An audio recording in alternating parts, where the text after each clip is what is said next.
Assalamualaikum warahmatullahi wabarakatuh. Jumpa lagi di video pembelajaran lanjutan dari video sebelumnya.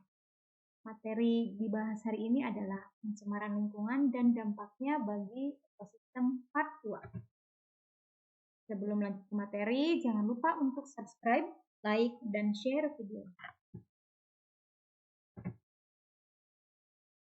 Materi hari ini kita bahas tentang pencemaran udara. Pencemaran udara didefinisikan sebagai suatu kondisi di mana udara mengandung senyawa-senyawa kimia atau substansi fisik maupun biologi dalam jumlah yang memberikan dampak buruk bagi manusia, hewan ataupun tumbuhan, serta merusak keindahan alam, kenyamanan atau merusak barang-barang praktis. Itu yang dimaksud dengan pencemaran udara di definisinya. Kemudian penyebab pencemaran udara itu yang pertama disebabkan oleh aktivitas alam. Contoh misalnya kotoran hewan-hewan ternak yang mengandung metana yang dapat menimbulkan meningkatnya suhu bumi. Akibatnya akan terjadi pemanasan global. Nah, seperti ini. Jadi karena jumlah yang sangat banyak, kotoran hewan itu bisa menimbulkan suatu zat yang disebut dengan metana. Nah, metana ini adalah pemicu meningkatnya suhu di permukaan. Kemudian penyebab berikutnya itu adalah bencana alam gunung meletus, di mana bencana alam gunung meletus ini mengakibatkan udara tercemar oleh abu vulkanik yang berbahaya bagi manusia dan tanah.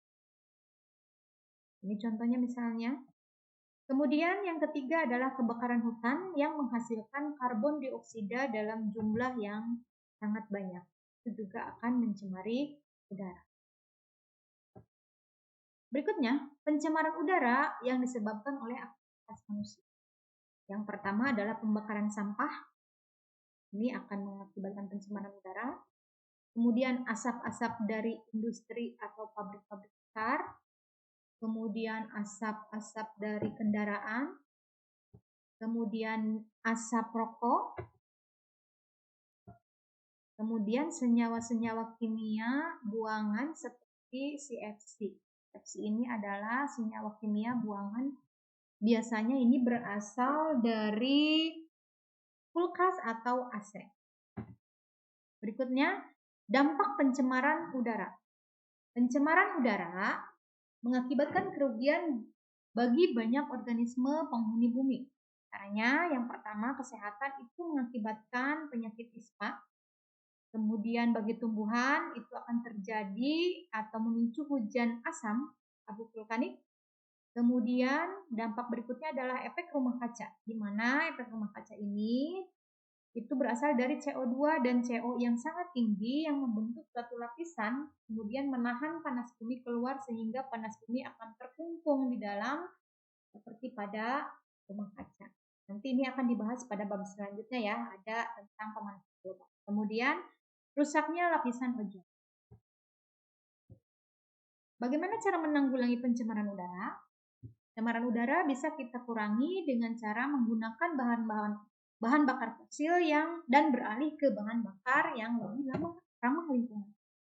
Yang kedua, hemat energi, memakai produk daur ulang, menanam pohon, ini sangat penting menanam pohon, kemudian berjalan, bersepeda atau menggunakan transportasi umum, ini akan mengurangi penggunaan bahan bakar, mengkonsumsi makanan lokal dan organik, mengurangi makan daging, kemudian berkebun, kemudian pengawasan terhadap industri, dan yang 10 meningkatkan kesadaran. Itu adalah cara menanggulangi. Kemudian yang kedua berikutnya adalah pencemaran tanah. Pencemaran tanah adalah suatu keadaan di mana bahan kimia buatan manusia merusak dan mengubah lingkungan alami tanah. Faktor penyebabnya yang pertama adalah limbah domestik, ini berasal dari daerah pemukiman, misalnya dari perumahan, pasar, perkantoran, atau tempat wisata. Kemudian limbah industri, sudah tentu ini limbah buangan pabrik yang dibuang dengan sembarangan begitu saja, itu akan merusak tanah. Kemudian limbah pertanian, juga penggunaan pupuk atau pestisida yang berlebihan dan terus-menerus ini akan merusak tanah. dalam jangka waktu panjang itu akan merusak. Kemudian dampak pencemaran tanah. 1, mengurangi kesuburan tanah. Yang kedua, membuat tumbuh-tumbuhan dan makhluk hidup lainnya mati. 3, menyebabkan pencemaran udara. 4, menimbulkan wabah penyakit. Dan tentunya ini akan merusak ekosistem. Ya. Dan yang paling penting itu akan merusak keindahan dan tidak enak dipandang. Kemudian yang berikutnya, cara penanggulangan pencemaran tanah. 1, dengan cara remediasi adalah untuk membersihkan permukaan tanah yang tercemar dengan ada 2 cara. Yang pertama, cara in situ atau on-site, itu membersihkan tanah itu dilakukan di lokasi tersebut. Kemudian cara yang kedua adalah ex situ atau off-site, itu pembersihan tanah dengan cara menggali tanah yang tercemar, kemudian dibawa ke daerah yang aman untuk dibersihkan dari zat pencemar. Namun ini memang agak rumit ya, agak rumit caranya kalau yang dan cukup membutuhkan biaya yang sangat. Kemudian cara yang kedua adalah bioremediasi, yaitu proses pembersihan tanah dengan menggunakan mikroorganisme. Biasanya itu jamur atau bakteri. Tujuannya itu untuk memecah atau mendegradasi zat tercemar menjadi bahan yang kurang beracun atau tidak. Berikutnya adalah pencemaran suara.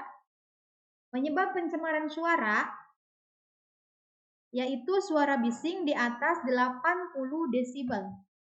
Suara bising itu adalah bunyi yang tidak diinginkan dari suatu usaha atau kegiatan di dalam dan waktu tertentu yang bisa mengganggu kesehatan manusia dan kenyamanan lingkungan. Sumber suara bising itu berasal dari suara mesin pabrik, mesin kendaraan, dan mesin pesawat. Misalnya seperti itu. Kemudian, yang terakhir, upaya penanggulangan pencemaran suara. Yang pertama, membuat dinding kedap suara. Yang kedua, menanam tanaman untuk meredam suara di sekitar rumah, di jalan atau pabrik. Yang ketiga, mesin-mesin yang dapat mengeluarkan suara bising harus dilengkapi dengan alat peredam suara yang lebih aman, dan para pekerja pabrik harus menggunakan penutup telinga untuk mencegah kecurian. Nah, seperti itu materi kita hari ini. Terima kasih dan sampai jumpa pada pembahasan materi bab berikutnya. Tetap jaga lingkungan kita supaya tidak tercemar. Kita harus menjaga kesehatan juga dan tentunya save the earth. Kita selamatkan bumi kita dari pencemaran. Terima kasih atas perhatiannya. Mudah-mudahan ini bisa bermanfaat. Assalamualaikum warahmatullahi wabarakatuh.